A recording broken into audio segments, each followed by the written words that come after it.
Welcome back, everybody, to On the Ball, the video podcast series from the Vanderbilt Sports and Society Initiative.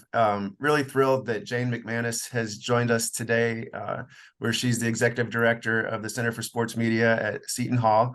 Many of you know her from her decade at ESPN and her radio show with Kate Fagan and Sarah Spain, which I always enjoyed listening to. I didn't realize this wasn't your first sort of foray into academia, though, that you had also taught at Marist and Columbia. So, but Jane, thank you so much for joining us today.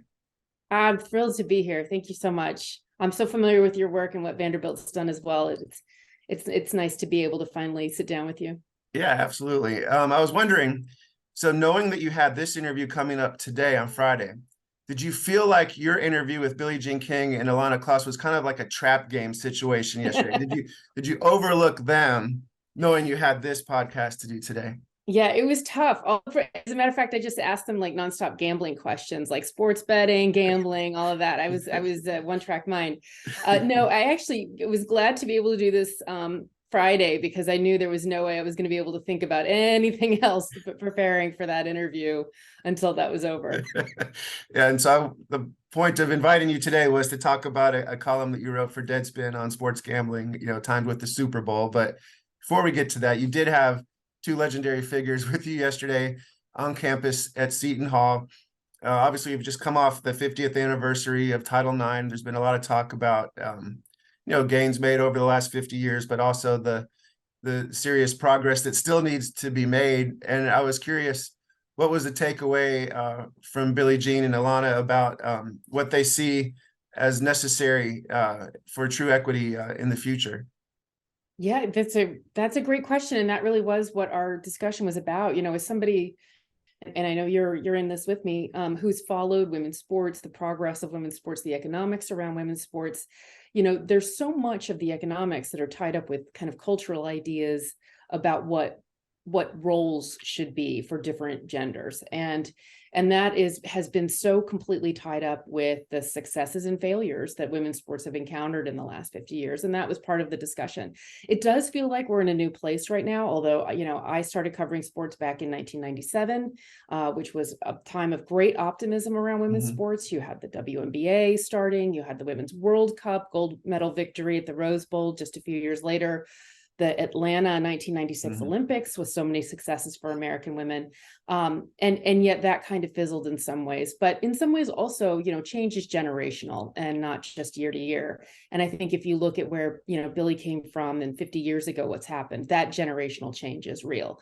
And what they were talking about was, and a big part of their work right now with Billie Jean King Enterprises and and some of the work around World Team Tennis that they've done is getting corporate sponsors to sponsor women's and men's sports equally, and also to look for opportunities for co-ed and inclusive play. And those are kind of, you think about, well, why don't the Final Four, why don't the women in the men's Final Four do more interacting? Why doesn't the World Cup do more with women's and men's? I mean, you look at the Grand Slam events, and they are by far the most lucrative events in tennis. And outside of the Grand Slams, the inclusive events are also the ones that gain the most money, the most attention, they get the most fans out. So I think, kind of looking at the formula for sports, which a lot of sports broadcasters are very comfortable with, looking at those formulas and seeing how they can be changed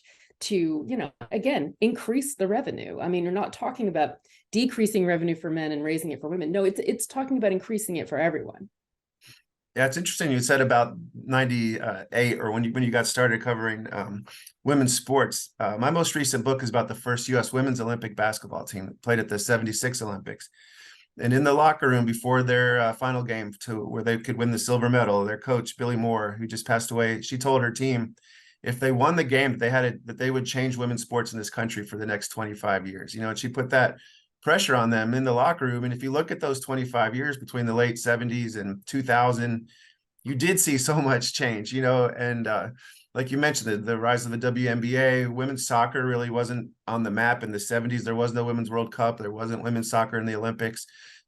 Scholarships coming along over those 25 years. And it does seem like there's been progress over the next 23 years now, but maybe not the same as in that window there where Title IX was finally being implemented. And interesting when you talk about sponsorship, I've seen, in tying this to the gambling discussion, some people on Twitter or in columns noting that gambling on women's sports is almost a sign of progress, and that it's raising the profile, maybe more people watching if they have bets on the games, that it's an equity issue. Like, why is there betting on the NBA but not the WNBA? Is there like a nuance at looking at an issue like that? If I think that sports betting is overdone and it's a bad influence on kids, should I also, on the other hand, be encouraged by maybe more people betting on women's sports in some way? Yeah, I mean, yes, not to put the cart before the horse, but I think it can be both of those things. I think Okay. it can be an asset for women's sports. I think it can be an asset for the sports media, for example, where, the pay model for how you were going to pay for your sports news has really disintegrated in a lot of ways. And there's been an infusion of cash based on gambling sites, based on an interest in gambling.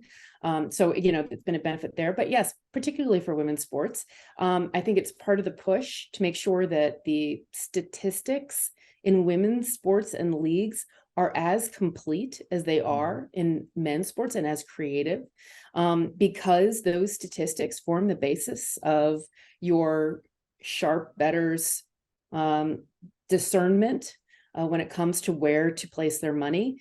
And there's no question that it is, the Las Vegas Aces, on top of the pile. And the Super Bowl is going to be in Vegas next year. There are so many ways that you cannot tease gambling out of US sports anymore. And so looking at it as though, we should go back to the way it was before there's no point in that. And there can be places where it is a benefit. And it certainly is, I think, to women's sports. It's just as easy to place a bet on the WNBA as it is on the NBA. Okay, so let's get to your column that ran ahead of the Super Bowl. Why was it something that you wanted to address?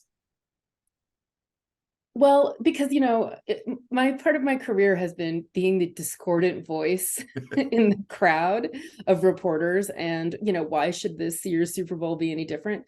No, I mean, I think I wanted to talk about it a little bit because sports betting has become such a big part of the Super Bowl, and it always has been. And, but before the advent, it was something that happened behind closed doors. It wasn't mentioned openly on the sports broadcasts.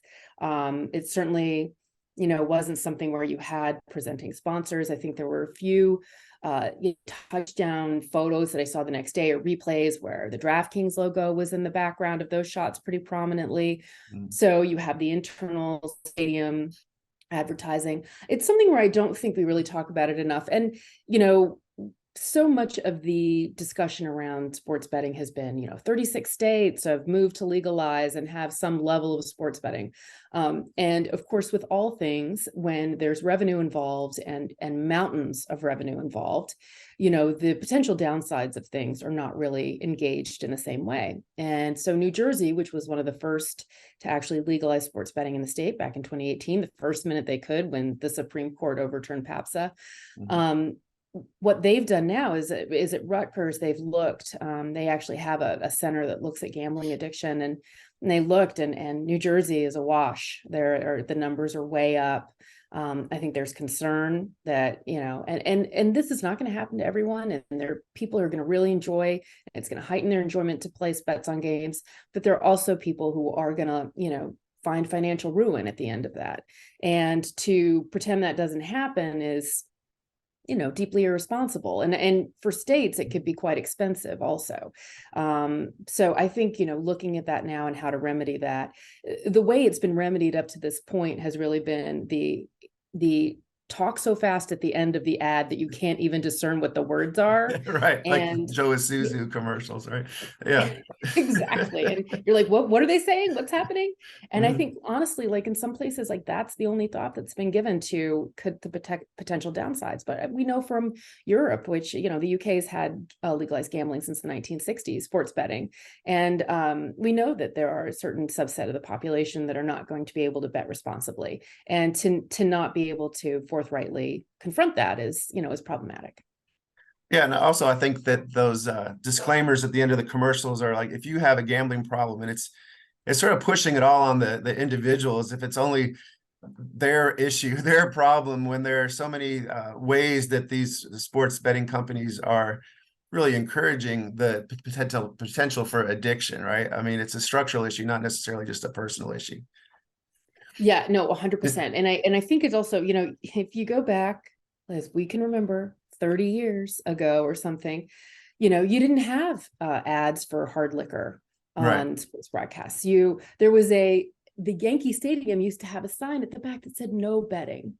You know, like there were, but now you have ad after ad after ad, you know, and marijuana is becoming cannabis. I'm sorry, is becoming legal. And Ricky Williams, former running back, is, you know, promoting his cannabis lifestyle brand called Heisman, which I find a great delight in. And but you know, but these things that we consider vices are now part of everyday life, and they're now choices, right? We've changed them from vices into choices. And but as you know, with all choices, we know that those choices have, you know, have a different set of risks attached to them. Right. And now those things are, you know, in broadcasts that kids are watching. They're, you know, you are being desensitized when it comes to the kind of forbidden nature of this, or the more dangerous nature of this, let's say. And it is, you know, again, there are people who enjoy recreational cannabis. I am not here to make a moral judgment about that one way or another, but we do know that some subset aren't going to be able to get through that without encountering an issue. So, you know, again, it's just making sure that when we are, you know, as a society, when these things become kind of green lit, understanding what the full slate of the repercussions are. Yeah, I thought that was interesting in your article and in some of the articles that you linked to from your article, talking about oftentimes when a vice is legalized, like there's some benefit to that, you know, maybe it removes the bookie who's going to break your legs, you know, or there's some regulation associated with it. But in this case, because in the past, maybe with a bookie, you'd bet on just the outcome of the game, and that was it, you know, and there you couldn't bet 20 times or 100 times over the course of the game so easily on your phone. And it seems like in some ways that the the normalization of sports betting, the legalization of it, has not had the positives that you might associate with legalizing some other vices.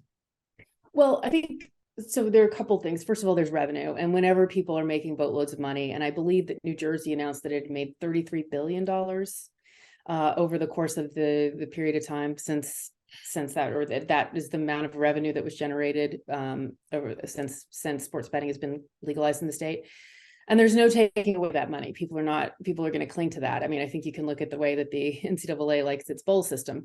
But, you know, I just think that that is a positive. There are other positives associated with it. I do think it is entertaining, and it heightens the interest in sports generally. Like people do watch sports more carefully if they have a betting interest. You know, I play fantasy. I don't play it for money, but I play fantasy football and I enjoy it. You know, I enjoy seeing how my team does. You know, I don't enjoy it certainly made me more aware of the injuries in the game. I'll say that, as well as maybe a way of sensitizing me to something that didn't seem as obvious, especially around the teams that I wasn't covering when I covered the NFL. So there are things like that. I mean, I think you could look at the legalization of cannabis, and certainly the decriminalization of it is a good thing generally for society. Right. So there's, I mean, you know, I kind of feel like if you're covering things, there's no point in necessarily assigning a value to it as good or bad. But at the same time, you know, I think because sports demands a level of enthusiasm when watching it, certainly around the Super Bowl, that people tend to overlook the attendant issues with it. But you know, well, in this Super Bowl too, I was struck on sort of the same theme you just mentioned about the way Pat Tillman was dealt with in the Super Bowl. Yes, in action, killed in Yes. action, I believe was how they phrased it. And of course, there's been a lot of reporting and congressional hearings and all sorts of things that boy, that is such a gross misstatement of the full slate of facts around Tillman's death. Yeah. ESPN did some terrific reporting on this, particularly, that he was killed by quote unquote friendly fire. So other soldiers, other U.S. soldiers killed Pat Tillman, who I think quite bravely, enlisted to fight after 9/11. And the NFL tends to do this, and I think the NFL more than other sports tends to do this, which is kind of turns humans into mascots Right. around different issues. And that's quite disturbing. And it sometimes does it also with players who've undergone severe or had been severely injured. Brings them back. And of course, it's wonderful when people can recover from injuries, and we don't, nobody wants to see, somebody like Damar Hamlin not be able to play again or anything like that. But, the overcoming adversity angle on that is the adversity was caused by playing sports and by playing football. So, so in some ways it glosses over again the full slate of facts in how things occur. Back to the gambling topic, before we hit record on this, I mentioned the thing that really bothers me more so than even like if people want to bet on sports, I mean, that's fine. But the ads, and especially the way it normalizes it for kids. I have a 12-year-old daughter, 9-year-old son. They both love sports. They love watching sports, love playing sports video games. We're trying to get to every Major League Baseball stadium. But for me as a parent, the ads they hear on the radio, the live spots that the sports radio hosts read promoting these gambling sites, the TV spots that they see with recognizable people to them, it really bothers me in the way that it normalizes the idea, well, part of being a sports fan is that you also bet on games, which is not something that I want them to be thinking about, especially at this age. I mean, is this kind of like the Joe Camel ads that were aimed at kids from the cigarette industry? Is there a concerted effort to reach out to young people? Well, no one associated with the sports betting industry would ever say that. So that's front and center. But they do choose, sports heroes, recognizable figures, Kevin Hart, like figures who are actors who are known and seen, who have a nice, what is it, Q score? Is that what they call it? Yeah. People who would be seen as trustworthy, fun, and friendly. And I went to a sports betting conference in 2019 that was put on by a lot of people in the industry. It had a lot of companies there who were engaging in sports betting and kind of getting into the American market. Many of them have familiarity with the sports betting market from Europe and the experiences in Europe. And so, which is very different. It's regulated in a different way. It's not regulated state by state. There's no way for Vermont to figure out what's happening in New Jersey or vice versa, or to regulate the integrity of a game that's happening in California versus all these. So in some ways, there are real gaps in, in understanding the integrity level if you have a patchwork of regulations and a patchwork of accountability and oversight. In this country, it's often the gambling houses, it's the casinos that are doing a lot of that work and looking at a lot of that data, and the leagues as well. The burden has been taken by the leagues. But, when I was in 2019 sitting in that audience, the biggest, I would say, refrain that I kept hearing was these companies talking about how they really needed to educate the American consumer.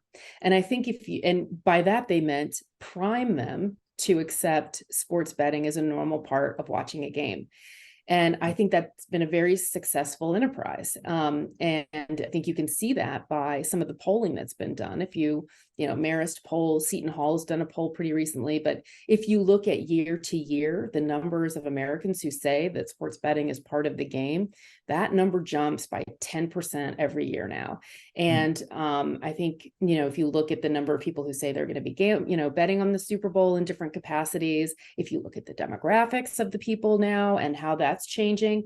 It's been a really successful effort from the sports betting industry to make sure that the American consumer knows that it can bet on these sporting events.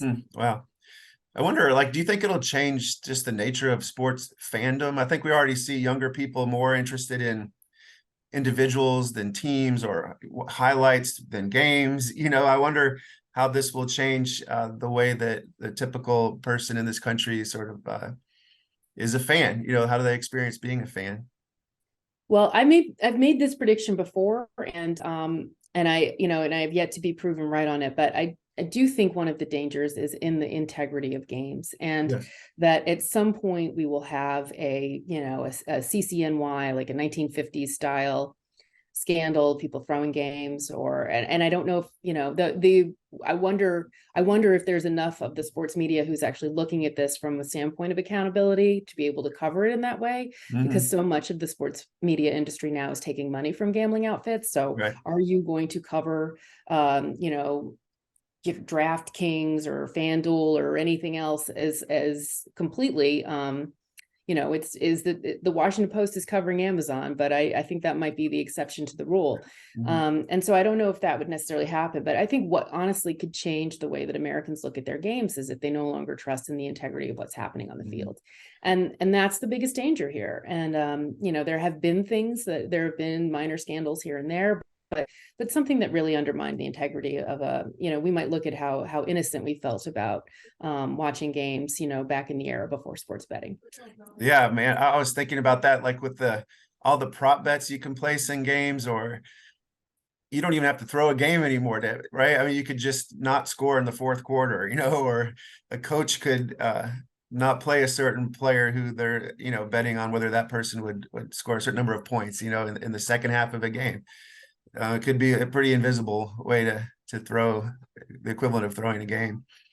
Yeah. And I mean, I think especially in college sports, there's a real opportunity for that because those students aren't compensated. I mean, name, image, and likeness has changed things, no question, but those students aren't compensated in a way that would, make an offer to, of $20,000 to do something or not do something. Right.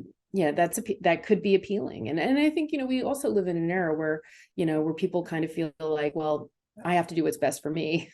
And Right. and I could see someone justifying the decision to do that with thinking like, no one else is looking out for me. I've got to take care of myself. Another issue I've seen people debate is the idea that a lot of teams are building sports books like into their stadiums now, or into their arena, or the advertising that they have from DraftKings, on a scoreboard or something. At the same time, the players are told that they can't bet on games, or that Pete Rose, is banned from the game. And I've seen some say, well, look, those are totally different things. Betting on your team is still wrong, even if your team has a sports book attached to their arena. Others are saying how hypocritical that is. Like, where do you come down on that debate? Oh, it's completely hypocritical. But at the same time, that's the way that they're threading the needle. That's the way they're threading the needle right now. You can't do all of those things at once. And I don't think, obviously I don't think it's right to bet on a team that you cover or a team that you play for, that would be, I'm sure there are plenty of athletes who would say, I want to bet on my own team, it would give me added incentive or something. But I think that's how they're towing the line, but no one's going to turn down the revenue now. And so those, those, whether it's in-game bets or anything else, in stadium in-game bets, or, whatever else is coming down the pike, what's stopping it? I don't see anything, what's getting in the way of it. It's certainly not going to be, some gamblers who become addicted and lose everything for sports betting. That's not going to stop it. In this country, we've kind of decided that if there's money to be made from it, then it's going to be okay.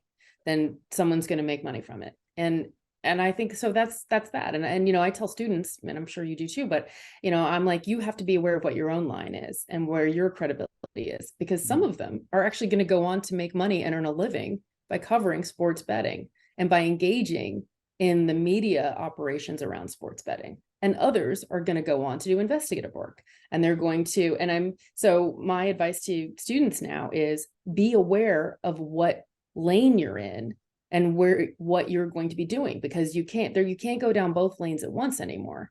And you're really going to have to, the fact that certain things are allowed, you need to know what your lines are and what, and realize that, there are certain things that would undermine your credibility and close off areas of employment for you, if you go down them. Very interesting. Yeah, well, wanted to ask you about your relationship with students and what you're doing at the Center for Sports Media there at Seton Hall. I was just writing a bio of Grantland Rice, not a book, but a Hall of Fame type of bio, and his era of the golden age of sports writing, right? Like in the 1920s. And how do you perceive the world of sports media that these students are going into right now? Is it a golden age in some respects where there's so many different ways of telling stories? Is it still a doom and gloom of newspapers are dying? Like what's the market like right now that these students are entering? Well, first of all, I have to say that every class I have, I read Grantland Rice's Four Horsemen story. Okay. Because it's the classic, and also I want them to get a sense of what the tradition and the history of sports writing is. It is about details. It is about myth making. It is about the gray sky and the thunderous teams, and I mean it's the sounds, it's the observations. And and also just to keep in mind that sometimes the best writing that you can do comes, from the sports section, and Yes. has traditionally been a place that's allowed writers the freedom to really explore writing and prose. And I just, so I want students to know about that. And of course, that's such an iconic. And then what I do is I pair that with, the most recent AP story about West Point win or loss, All right. Right. and read the first couple graphs of that. So I like to kind of play with how things have changed, but I think it's all of those things. I think, the industry has changed immeasurably, right? Since you and I kind of entered in. I started off writing part-time high school sports at Newsday, you could still get that job, but it's not necessarily the pipeline job that it used to be. It's not everybody wants to be a newspaper writer. And I don't think you actually can just be a newspaper writer anymore. Right. I got in being a newspaper writer. I ended up having a couple radio shows for ESPN, doing a lot of TV, covering, being interviewed on radio and kind of having that be part of my job as well. So you kind of have, and then social media came along, right? So being able to just tiny little pieces, pictures, it's just a short little notes from the field. So, and and I remember when you weren't allowed to tweet from the sidelines during practice also for NFL, Right. they shut that down. But I just think that our students have to kind of come out of school a little bit more with more tools in their toolbox. They're not going to arrive at a newspaper where some grizzled old editor is going to pull them aside and say, "Hey kid, if you write a lead like this, you're never walking into this newsroom again." So, you kind of have to have them, they have to get that experience, that feedback, come out a little bit more polished, how to use more tools, and kind of be a bit more of a one-man band, I think, because that might be their first job. In some ways, I think the marketplace is still really good for young writers because, they're not so expensive that they've been priced out of the available jobs yet. I think actually our business is harder for middle, that kind of middle strata professional jobs. That's where the crunch happens, but it's not at the entry level. And I think at entry level, you can still find good positions. And then once you're in, it's up to you. It's your work ethic. It's how you do, it's how hard you work, it's your hustle, it's all of those things.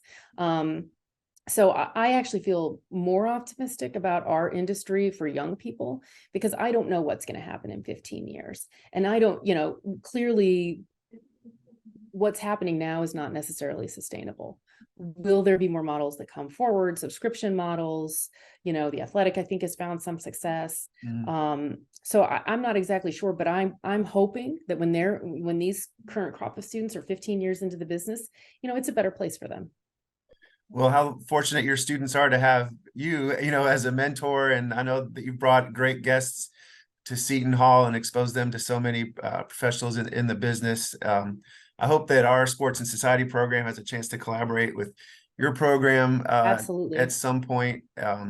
I've admired your work for a long time. Thank you for taking time to join us a little bit. today. Is there anything that you're working on right now that you would like to tell people about, whether it's a column or a book or anything that you want to promote? Well, I am actually working Okay. on a book about women's sports and the economics of women's sports. So yesterday's Billie Jean King and Alana Kloss gave me a lot to think about and to follow up on. Yes, because I think, we're at a moment where a lot has happened with that, and and to have something that kind of chronicles the struggles and the successes and codifies those a little bit, I think would be really useful to have as part of the canon. Absolutely. Well, when that book comes out, if you want to come down to Nashville, we'd love to host you here at Vanderbilt. So please keep that in mind. That'd be great. I have family down there, Oh, so that'd dearly. be All right. fabulous. Awesome. Yeah, Okay. Well, good. We'll look forward to seeing you. Thank you, Jane. Have a great day. you too. Take care. All right.